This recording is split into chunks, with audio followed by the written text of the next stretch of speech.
রাজ্যে সীমান্তরক্ষী বাহিনীর বীর নারী বীর মাতা রয়েছেন মোট ২,৬২২ জন। এক্ষেত্রে ডিপেন্ডেন্টস রয়েছে প্রায় ১০,০০০।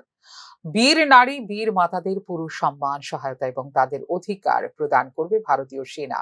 শনিবার এক্স আর্মি মেনদের স্পেয়ার কর্পস ইএসএম র্যালিতে কথা জানিয়েছে ভারতীয় সেনা কর্তৃপক্ষ। এদিন শালবাগানের আর্মি সদর কার্যালয়ে অনুষ্ঠিত হয় এই স্পেয়ার কর্পস ইএসএম র্যালিতে অংশ নেন দেশের জন্য প্রাণ উৎসর্গকারী সেনা জওয়ানদের স্ত্রী এবং মায়েরা।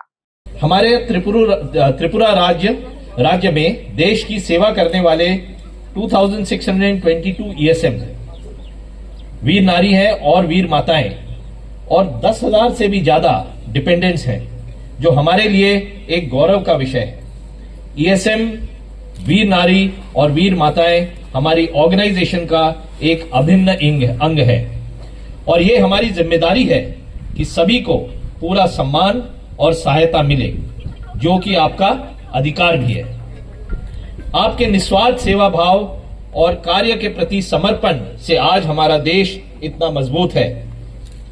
आज इस महत्वपूर्ण अवसर पर आप सभी के बीच आना मेरे लिए एक अत्यंत सम्मान की बात है। त्रिपुरा स्टेट के पूर्व सैनिक और उनके परिवार आज यहाँ उपस्थित हैं और हम उन सभी के वेलफेयर के लिए पूरी तरह से समर्पित हैं।